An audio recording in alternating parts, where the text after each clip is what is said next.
Hello नमस्कार साथियों, स्वागत है आप सभी का ड्रीम एग्जाम स्टडी प्लेटफॉर्म पर। साथियों आज हम इस वीडियो में देखने वाले हैं सीटेट जुलाई 2023 की दृष्टि से साथियों सीडीपी एंड पेडागोजी यानी बाल विकास और शिक्षा शास्त्र के 1000 प्लस क्वेश्चन की सीरीज की क्लास नंबर 14। साथियों इस क्लास में हम क्वेश्चन नंबर 391 से क्वेश्चन नंबर 420 तक देखने वाले हैं। साथियों ये आपके लिए मॉक टेस्ट नंबर 14 होने वाला है। साथियों इस वीडियो में हम प्रीवियस ईयर क्वेश्चन को देखने वाले हैं। साथियों इस वीडियो का पूरा उद्देश्य आपकी 30 में 30 की तैयारी करवाना है। तो साथियों वीडियो को शुरू करने से पहले आपसे एक निवेदन है कि यदि आप हमारे चैनल ड्रीम एग्जाम स्टडी पर नए हैं तो चैनल कर लीजिए सब्सक्राइब और साथ में बनी बेल आइकन जरूर दबा लीजिए ताकि जब भी हम अगला वीडियो अपलोड करें आप तक नोटिफिकेशन सबसे पहले पहुंच जाए। चलिए साथियों वीडियो को शुरू करते हैं। यह है साथियों क्वेश्चन नंबर 391 और आज का साथियों पहला क्वेश्चन नंबर 391। अगर विद्यार्थी या शिक्षार्थी अपने कार्य की सफलता को आंतरिक कारणों पर आरोपित करते हैं तो उनमें डॉट डॉट की भावना उत्पन्न होगी। शर्म की भावना, गुस्से की भावना, गर्व की भावना या साथियों उत्कंठा की भावना। बताइए अगर विद्यार्थी अपने कार्य की सफलता को आंतरिक प्रेरणा पर साथियों आरोपित करते हैं तो साथियों उनमें गर्व की भावना उत्पन्न होगी। ऑप्शन सी क्या हो जाएगा इस क्वेश्चन का राइट आंसर हो जाएगा। Question number 392। एक शिक्षक 1 महीने की अवधि के अंतराल में विद्यार्थियों को निबंध लेखन के लिए कई ड्राफ्ट लिखने के लिए सहयोग देता है। यदि यह शिक्षक प्रत्येक विद्यार्थी के सभी ड्राफ्ट को ध्यान में रखता है और उन सभी ड्राफ्ट पर काम करने की प्रक्रिया को भी मान्यता देता है तो इस प्रकार के मूल्यांकन को क्या कहेंगे? योगात्मक, मानक संदर्भित, रचनात्मक या मानकीकृत। बताइए एक शिक्षक साथियों 1 महीने की अवधि के अंतराल में विद्यार्थियों को निबंध लेखन के लिए कई ड्राफ्ट लिखने के लिए सहयोग देता है। यदि यह शिक्षक प्रत्येक विद्यार्थी के सभी ड्राफ्ट का ध्यान रखता है तो और उन सभी ड्राफ्ट पर काम करने की प्रक्रिया को भी मान्यता देता है तो साथियों यह किस प्रकार का मूल्यांकन है? यह साथियों रचनात्मक मूल्यांकन हो जाएगा। ऑप्शन सी राइट आंसर हो जाएगा। Question number 393। कक्षा नियमन में विद्यार्थी की सहकारिता हेतु अध्यापक को क्या करना चाहिए? स्वयं ही कठोर और अटल नियमों का निर्धारण करना चाहिए। विद्यार्थियों के दुर्व्यवहार के बारे में अभिभावकों से बार बार शिकायत। मापदंडों का पालन न करने पर विद्यार्थियों की भर्त्सना यानी साथियों बुराई। मापदंडों और नियमों को स्थापित करते समय विद्यार्थियों की सहभागिता। बताइए कक्षा नियमन में विद्यार्थियों की सहकारिता हेतु अध्यापक को क्या करना चाहिए? तो साथियों मापदंडों और नियमों को स्थापित करते समय विद्यार्थियों की सहभागिता लेनी चाहिए यानी ऑप्शन डी क्या हो जाएगा राइट आंसर हो जाएगा। Question number 394। निम्नलिखित में से कौन सी दिव्यांगता सामाजिक संचार में चुनौती का कारण बनती है? आत्म केंद्रिता जिसे साथियों स्वलीनता बोला जाता है, पठन वैकल्य, गुणज वैकल्य या गतिमान दिव्यांगता। बताइए निम्नलिखित में से कौन सी दिव्यांगता सामाजिक संचार में साथियों चुनौतियों का कारण बनती है? सामाजिक संचार यानी साथियों समाज में यदि आप जाएंगे तो आप संप्रेषण करेंगे, अपने विचारों का आदान प्रदान करेंगे। अर्थात साथियों स्वलीनता विकार यदि आप में होगा तो आप सामाजिक संचार में चुनौतियों का सामना करेंगे यानी स्वलीनता विकार साथियों संप्रेषण से संबंधित है। ऑप्शन ए क्या हो गया राइट आंसर हो गया। Question number 395। निम्नलिखित में से कौन सा आंतरिक प्रेरणा का उदाहरण है? रुचि के कारण एक नई भाषा सीखना। रुचि यानी साथियों इंटरेस्ट के कारण एक नई भाषा सीखना। नगद इनाम जीतने के लिए चित्रकारी करना। पुरस्कार जीतने के लिए किसी खेल में भाग लेना। माता पिता की प्रशंसा के लिए पढ़ाई करना। बताइए साथियों आंतरिक प्रेरणा का कौन सा उदाहरण है? तो साथियों जो आंतरिक प्रेरणा होंगी उसका कौन सा उदाहरण? साथियों जो यदि बाह्य प्रेरणा की बात करें साथियों जो प्रशंसा शब्द आएगा, पुरस्कार शब्द आएगा, दंड शब्द आएगा, इनाम शब्द आएगा तो ये सभी चीजें साथियों बाह्य प्रेरणा के अंतर्गत आती हैं। साथियों रुचि जो है यह एक आंतरिक प्रेरणा है यानी ऑप्शन ए क्या हो जाएगा इस क्वेश्चन का एकदम राइट आंसर हो जाएगा। Question number 396। हार्वर्ड गार्डनर के सिद्धांत में सोच को व्यक्त करने के लिए धारा प्रवाह और लचीले ढंग से भाषा का उपयोग करने की क्षमता बुद्धि की विशेषता है। भाषाई बुद्धि की, प्रकृतिवादी बुद्धि की, स्थानिक बुद्धि की, या अंतःवैयक्तिक बुद्धि की? बताइए। हार्वर्ड गार्डनर के सिद्धांत के अनुसार, सबसे पहले बात करें तो इन्होंने सिद्धांत किस चीज का दिया साथियों? इन्होंने बहुबुद्धि का सिद्धांत दिया है। सिद्धांत में सोच को व्यक्त करने के लिए धारा प्रवाह और लचीले ढंग से भाषा का उपयोग करने की क्षमता बुद्धि की विशेषता है। किस बुद्धि की साथियों विशेषता है? तो यह साथियों भाषाई बुद्धि की विशेषता है, यानी ऑप्शन ए क्या हो जाएगा? राइट आंसर हो जाएगा। क्वेश्चन नंबर 397, एक समावेशी व्यवस्था में कौन किसकी जरूरतों के अनुसार यथोचित संयोजन करता है? अभिभावक स्कूल की जरूरतों के अनुसार, स्कूल छात्र की जरूरतों के अनुसार, छात्र स्कूल की जरूरतों के अनुसार, या साथियों छात्र शिक्षक की जरूरतों के अनुसार? बताइए। एक समावेशी व्यवस्था में कौन किसकी जरूरतों के अनुसार यथोचित संयोजन करता है? बताइए।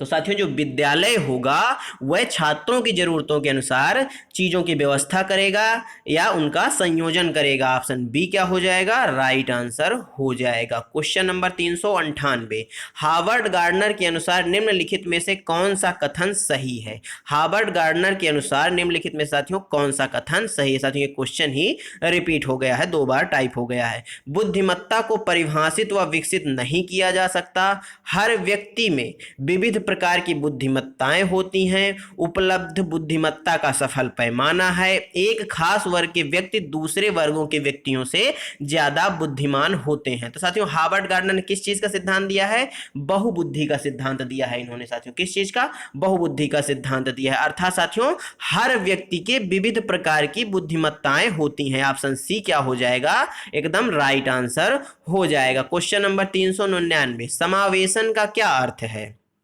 सभी विद्यार्थियों का उनकी सामाजिक पहचान से निरपेक्ष होकर अपनाना, अनुचित प्रयास और अलगाव पैदा करने वाली बाधाओं को अनदेखा करना, भेदभाव को बढ़ावा देना और मतभेदों के प्रति असहिष्णुता रखना, भागीदारी और जुड़ाव के असमान अवसर। बताइए समावेशन का क्या अर्थ है? साथियों समावेशन का अर्थ है सभी विद्यार्थियों का उनकी सामाजिक पहचान से निरपेक्ष होकर अपनाना। यानी साथियों कोई भी विद्यार्थी हो यदि विद्यालय में वह प्रवेश लेता है तो उसकी सामाजिक पहचान, उसकी आर्थिक पहचान आदि आदि जो पहचाने हैं उनसे कोई लेना देना नहीं होना चाहिए। सभी विद्यार्थियों के साथ उनकी सापेक्ष पहचान होनी चाहिए। यानी ऑप्शन ए क्या हो जाएगा इस क्वेश्चन का? एकदम राइट आंसर हो जाएगा। क्वेश्चन नंबर 400, हार्वर्ड गार्डनर के अनुसार वह व्यक्ति जिसमें दूसरों की मनसाओं, भावनाओं और व्यवहारों को समझने व उनके साथ संबंध बनाने की क्षमता होती है, उनमें कौन सी बुद्धि होती है? प्रकृतिवादी, अंतर्वैयक्तिक, अंतःवैयक्तिक या स्थानिक बुद्धि? बताइए। हार्वर्ड गार्डनर के अनुसार वह व्यक्ति जिनमें दूसरों की मनसाओं, भावनाओं और व्यवहारों को समझने व उनके साथ संबंध बनाने की क्षमता होती है, उनमें साथियों कौन सी बुद्धि पाई जाती है? तो साथियों उनमें अंतर्वैयक्तिक बुद्धि पाई जाती है। ऑप्शन बी क्या हो जाएगा? राइट आंसर हो जाएगा। साथियों क्वेश्चन नंबर 401, वो विद्यार्थी जिन्हें दिव्यांगता है उनके सफल समावेशन के लिए क्या आवश्यक है? सुलभ अवसंरचना या इमारतें, विद्यार्थियों का अलगाव, शिक्षकों का पक्षपातपूर्ण रवैया, साथियों के बीच सहानुभूति और दया। बताइए। साथियों यदि साथियों के बीच उनके साथ सहानुभूति या दया होगी तो उनमें हीन भावना आ जाएगी। शिक्षकों को यदि पक्षपातपूर्ण रवैया होगा तब भी उनमें हीन भावना आएगी और वह अच्छे से सीख नहीं पाएंगे। विद्यार्थियों से अलगाव को भी इसमें अगर आएगा, विद्यार्थियों से अलगाव किया जाएगा तो भी उनके सीखने पर प्रभाव पड़ेगा। साथियों दिव्यांगता वाले विद्यार्थियों के लिए सुलभ अवसंरचना या इमारतों का सफल समावेशन के लिए आवश्यक है। यानी ऑप्शन ए क्या हो जाएगा? राइट आंसर हो जाएगा। क्वेश्चन नंबर 402, अर्थपूर्ण अधिगम को सुसाध्य करने हेतु सूचना प्रसंस्करण का निम्नलिखित में से कौन सा तत्व सहायक है? गैर संदर्भीकरण, विस्तारण, उद्दीपक, प्रतिक्रिया, अनुबंध, रटकर याद करना। बताइए। अर्थपूर्ण अधिगम को सुसाध्य करने हेतु सूचना प्रसंस्करण का निम्नलिखित में से कौन सा तत्व है जो सहायक है? बताइए। क्या साथियों रटकर याद करना सहायक है? तो बिल्कुल नहीं। तो साथियों क्या सहायक हो जाएगा? विस्तारण सहायक हो जाएगा। ऑप्शन बी क्या हो जाएगा? राइट आंसर हो जाएगा। क्वेश्चन नंबर 403, निम्नलिखित में से कौन सा अभ्यास श्रवण बाधित विद्यार्थियों के सफल समावेशन में बाधा उत्पन्न करेगा। विद्यार्थियों को अपने आप से बात करके सोचने दें। विद्यार्थियों को मौखिक परीक्षा के बजाय लिखित परीक्षा दें। बाद में उपयोग करने के लिए टेप व दत्त कार्यों के निर्देश रखें। दत्त कार्य के लिए मौखिक निर्देश दें। बताइए कौन है निम्नलिखित में से जो श्रवण विद्यार्थियों के, श्रवण बाधित जो विद्यार्थियों हैं उनके सफल समावेशन में बाधा उत्पन्न करेगा? बताइए। तो साथियों विद्यार्थियों को मौखिक कार्यों के बजाय लिखित कार्य दें, यह साथियों बाधा उत्पन्न नहीं करेगा। मौखिक कार्यों के बजाय लिखित कार्य दें, क्या साथियों यह बाधा उत्पन्न करेगा या नहीं करेगा? बताइए। इस क्वेश्चन का सही आंसर साथियों आप हमें कमेंट बॉक्स में बताएंगे। क्वेश्चन नंबर साथियों 404, हार्वर्ड गार्डनर के बहुबुद्धि सिद्धांत के अनुसार किस बुद्धि वाले व्यक्ति अमूर्त विचार के साथ कार्य कर पाते हैं तथा प्रतीकों का हेर फेर कर समस्या समाधान कर सकते हैं? बताइए। हार्वर्ड गार्डनर के बहुबुद्धि के सिद्धांत के अनुसार किस बुद्धि वाले व्यक्ति अमूर्त विचार के साथ कार्य कर पाते हैं तथा प्रतीकों का हेर फेर कर समस्या समाधान कर सकते हैं? बताइए। तो साथियों तर्कशास्त्री एवं गणितीय बुद्धि वाले व्यक्ति, ऑप्शन सी क्या हो जाएगा? राइट आंसर हो जाएगा। साथियों क्वेश्चन नंबर 405, एक शिक्षक को अपने शिक्षार्थियों में डॉट डॉट की भावना पैदा करनी चाहिए। जुड़ाव की, बहिष्करण की, हीनता की या अलगाव की? बताइए। साथियों रख हौसला वो मंजर भी आएगा, प्यासे के पास चलकर समंदर भी आएगा, तो थक कर ना बैठे मंजिल के मुसाफिर, तुझे मंजिल भी मिलेगी और मिलने का मजा भी आएगा। बताइए एक शिक्षक को अपने शिक्षार्थियों में किसकी भावना पैदा करनी चाहिए? तो साथियों जुड़ाव की भावना पैदा करना चाहिए। ऑप्शन ए क्या हो जाएगा? एकदम राइट आंसर हो जाएगा। क्वेश्चन नंबर साथियों 406, निम्न में से अभिलक्षणों का कौन सा दल उत्तम समस्या समाधानकर्ताओं को इंगित करता है? सृजनात्मकता, प्रतिक्रियात्मक अनम्यता की कमी, अपसारी चिंतन, क्रियात्मक जड़ता, सृजनात्मकता, अभिसारी चिंतन, प्रतिक्रियात्मक अनम्यता की कमी, अभिसारी चिंतन या सृजनात्मकता, अपसारी चिंतन, क्रियात्मक जड़ता या प्रतिक्रियात्मक अनम्यता? बताइए। निम्नलिखित में से अभिलक्षणों का कौन सा दल उत्तम समस्या समाधानकर्ता को इंगित करता है यानी इशारा करता है? साथियों सृजनात्मकता, प्रतिक्रियात्मक अनम्यता की कमी और अपसारी चिंतन। ऑप्शन ए क्या हो जाएगा इस क्वेश्चन का? राइट आंसर हो जाएगा। साथियों क्वेश्चन नंबर 407, एक बच्चे में दूसरों की नीयत और इच्छाओं को समझने की योग्यता है, यह बुद्धि के किस स्वरूप को दर्शाती है? स्थानीय संबंध में बुद्धि, अंतरावैयक्तिक बुद्धि, अंतःवैयक्तिक बुद्धि या प्राकृतिक बुद्धि? बताइए। एक बच्चे में दूसरों की नीयत और इच्छाओं को समझने की योग्यता है, यह बुद्धि के किस स्वरूप को दर्शाती है? तो साथियों यह अंतरावैयक्तिक बुद्धि के स्वरूप को दर्शाती है। ऑप्शन बी क्या हो जाएगा? राइट आंसर हो जाएगा। क्वेश्चन नंबर 408, छात्रों के बीच भ्रांतियों को डॉट डॉट महत्वपूर्ण है। निर्मित करना महत्वपूर्ण है, पहचानना महत्वपूर्ण है, अनदेखा करना महत्वपूर्ण है या प्रचारित करना महत्वपूर्ण है? बताइए। छात्रों के बीच जो भ्रांतियां हैं उनको साथियों पहचानना महत्वपूर्ण है, यानी ऑप्शन बी क्या हो जाएगा? एकदम राइट आंसर हो जाएगा। क्वेश्चन नंबर 409, शिक्षण अधिगम प्रक्रिया की अवधारणा करते समय राष्ट्रीय पाठ्यचर्या की रूपरेखा 2005 निम्न में से किसके महत्व पर बल देती है? सक्रिय जुड़ाव और बातचीत, वेधन और बार बार अभ्यास, सामग्री को रटकर याद करना, उत्तेजना प्रतिक्रिया संघ? बताइए। शिक्षण अधिगम प्रक्रिया की अवधारणा करते समय राष्ट्रीय पाठ्यचर्या की रूपरेखा 2005 निम्न में से किसके महत्व पर बल देती है? तो साथियों यह सक्रिय जुड़ाव और बातचीत पर बल देती है। ऑप्शन ए करेक्ट आंसर हो जाएगा। क्वेश्चन नंबर 410, निम्नलिखित में से किसे एक शिक्षिका द्वारा बढ़ावा दिया जाना चाहिए? महारत हासिल करने की दिशा में उन्मुख लक्ष्य को, परिहार उन्मुख महारत लक्ष्य, प्रदर्शन की दिशा में उन्मुख लक्ष्य या परिहार उन्मुख प्रदर्शन लक्ष्य? बताइए। निम्नलिखित में से किसे एक शिक्षिका द्वारा बढ़ावा दिया जाना चाहिए? तो साथियों किसे बढ़ावा दिया जाना चाहिए? महारत हासिल करने की दिशा में उन्मुख लक्ष्यों को, यानी ऑप्शन ए क्या हो जाएगा? इस क्वेश्चन का राइट आंसर हो जाएगा। क्वेश्चन नंबर 411, स्वयं के ज्ञाता होने का ज्ञान या जागरूकता क्या दर्शाती है? भ्रांति, अधिसंज्ञान, स्मृति सहायक विधि या अभिप्रेरणा? बताइए। अच्छे लेवल का क्वेश्चन है साथियों। तो साथियों यह अधिसंज्ञान को दर्शाती है, ऑप्शन ए क्या हो जाएगा राइट आंसर। क्वेश्चन नंबर 412, शिक्षार्थियों को किस प्रकार के लक्ष्य निर्धारित करने के लिए प्रोत्साहित किया जाना चाहिए? प्रवीणता अभिमुख लक्ष्य, असफलता से बचने वाले लक्ष्य, असफलता स्वीकार्य लक्ष्य या आत्म पराजित लक्ष्य? बताइए शिक्षार्थियों को किस प्रकार के लक्ष्य निर्धारित करने के लिए प्रोत्साहित किया जाना चाहिए? तो साथियों प्रवीणता उन्मुख लक्ष्य, यानी ऑप्शन ए क्या हो जाएगा राइट आंसर हो जाएगा। साथियों क्वेश्चन नंबर 413, एक शिक्षिका अपनी प्राथमिक कक्षा में अर्थपूर्ण अधिगम को कैसे बढ़ावा दे सकती हैं? वेधन तथा अभ्यास द्वारा, प्रतिस्पर्धा को बढ़ावा देकर, विषय वस्तु का विद्यार्थियों के जीवन के साथ संबंध स्थापित करके, अधिगम की छोटी छोटी उपलब्धियों में पुरस्कार देकर। क्या साथियों छोटी छोटी उपलब्धियों में पुरस्कार दिया जाएगा? तो बिल्कुल नहीं। क्या प्रतिस्पर्धा बढ़ाया जाएगा? बिल्कुल नहीं। क्या सिर्फ वेधन और अभ्यास किया जाएगा? तो नहीं, बल्कि क्या किया जाएगा विषय वस्तु का विद्यार्थियों के जीवन के साथ संबंध स्थापित किया जाएगा। ऑप्शन सी राइट आंसर हो जाएगा। क्वेश्चन नंबर 414, आप एक अध्यापक हैं जो विश्वास करता है कि बच्चे विभिन्न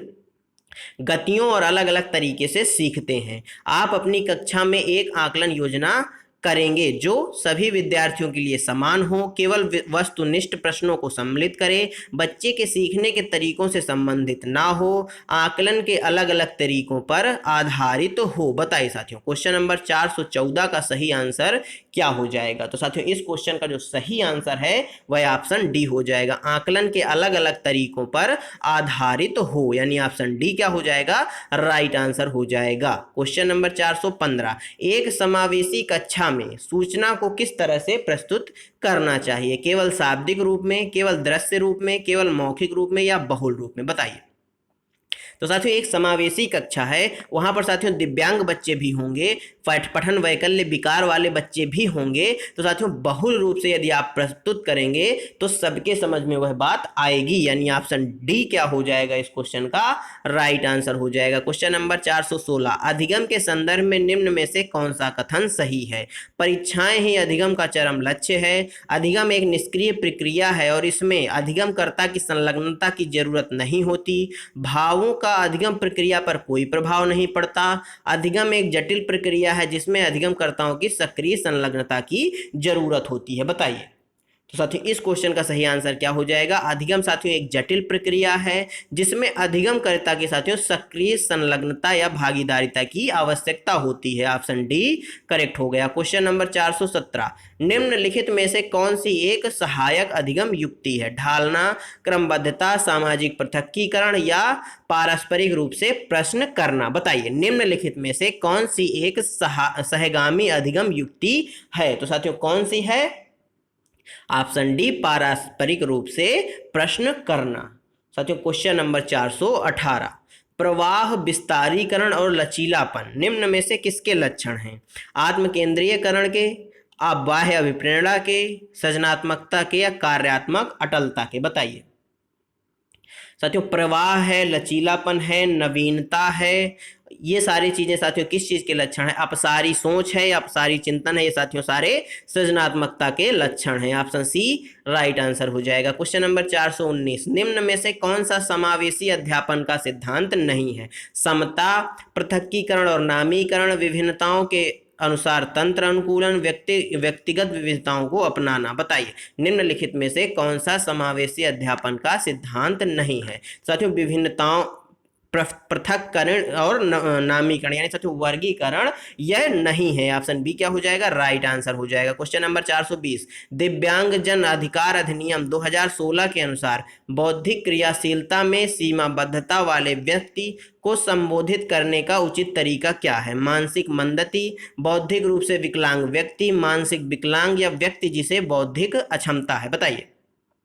दिव्यांग जन अधिकार अधिनियम 2016 के अनुसार बौद्धिक क्रियाशीलता में सीमाबद्धता वाले व्यक्ति को संबोधित करने का उचित तरीका क्या हो सकता है? तो साथियों व्यक्ति जिसे बौद्धिक अक्षमता है, यानी ऑप्शन डी क्या हो जाएगा राइट आंसर हो जाएगा।